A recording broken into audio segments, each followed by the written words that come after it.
Assalamualaikum warahmatullahi wabarakatuh. Alhamdulillah. Alhamdulillahilladzi ja'ala as-siyama junnah wa sababan musilan ilal jannah. Nasyhadu an la ilaha illallah. Nasyhadu anna Muhammadan abduhu wa rasuluh. Allahumma shalli wa sallim ala sayyidina wa habibina syafiina maulana Muhammad wa ala alihi wa ashabihi ajmain wa ba'du. Ibadallah. Para pemirsa yang berbahagia, alhamdulillah kita hari ini sudah berada di akhir Ramadan. Kalau Rasulullah SAW di akhir Ramadan 20 ke terakhir itu, beliau syadda mi'zarahu. Artinya apa? Mungkin bahasa kitanya mengangkatkan pinggangnya. Maksudnya apa? Lebih meningkatkan untuk kesiapan ibadah.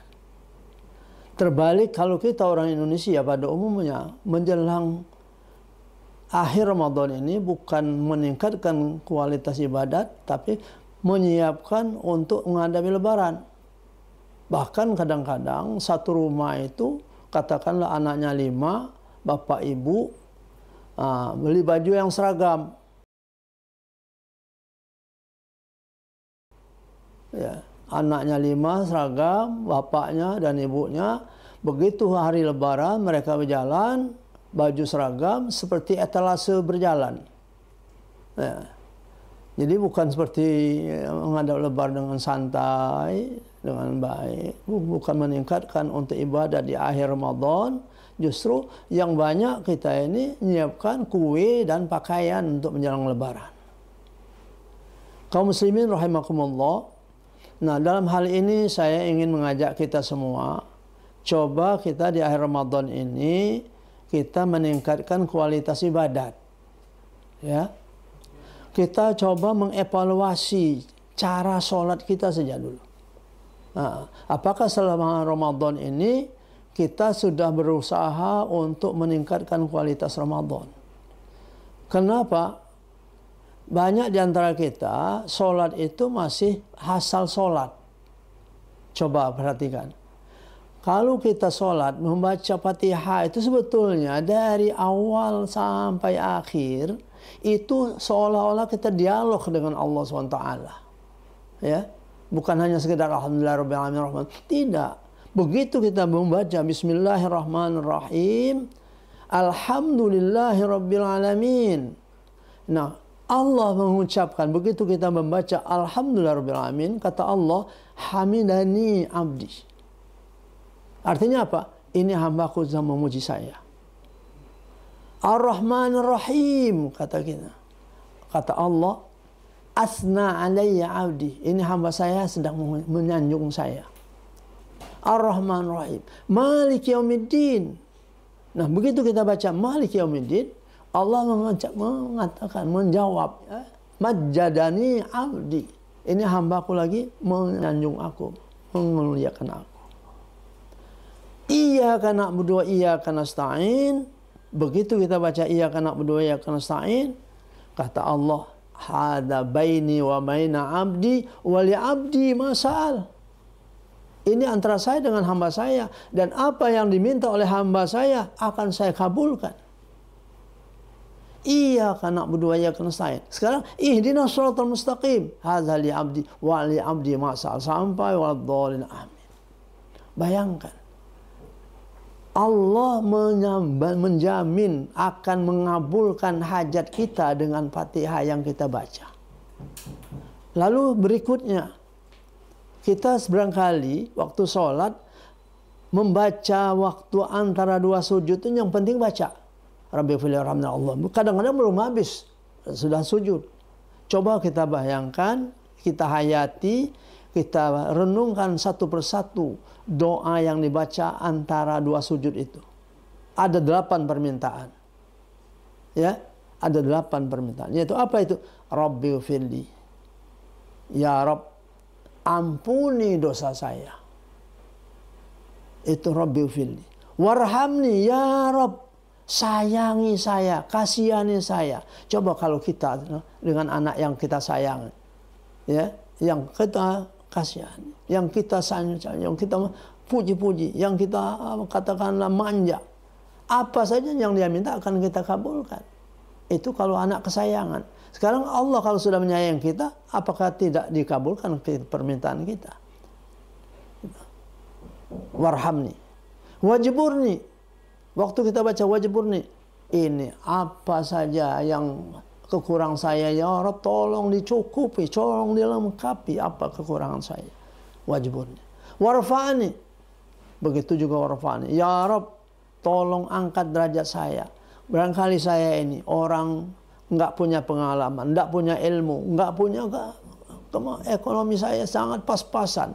Mana mungkin orang menghormati saya. Oleh karena itu waktu kita baca warfa'ni, ya Rabb, tolong angkat derajat saya supaya saya tidak dianggap remeh oleh masyarakat. Warfa'ni. Terus berikutnya warzuqni, ya Allah, beri saya rezeki, beri saya ekonomi saya tolong ditingkatkan. Saya ini orang peci, orang melarat, orang hina, tolong diangkat derajat saya melalui ekonomi saya. Warzuqni. Wahdini. Apa arti wahdini? No, beri saya hidayat. Orang yang dapat hidayat adalah orang yang sangat senang melaksanakan apapun perintah Allah dan tidak berminat melakukan apa saja larangan-larangan Allah. Itu yang dapat hidayah sebetulnya. No, si anu itu dapat hidayah. Dia sudah senang ibadat. Tapi orang yang tidak dapat hidayah, coba puasa enggak, sholat enggak, dianggapnya ya biasa-biasa saja.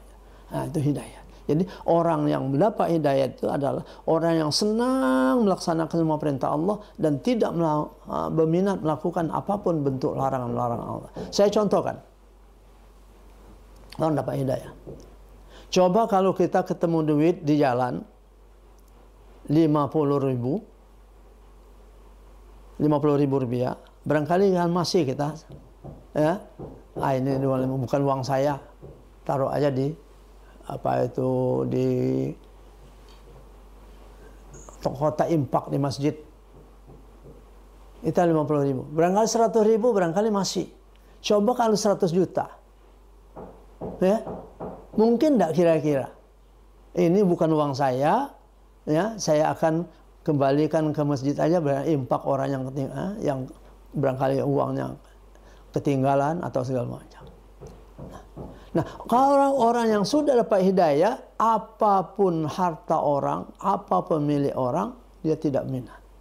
Itu contoh duit. Sekarang contoh buah-buahan. Kalau kita jalan, ya, jalan melewati kebun orang yang saat itu ada buah rambutan, bakso kitanya menjolor di jalan, merah, abang. Nah, sekarang pertanyaan, tangan kita ini mungkin nggak menjangkau rambutan yang tadi di jalan itu. Barangkali sangat mungkin. Padahal itu kita tahu bukan punya kita.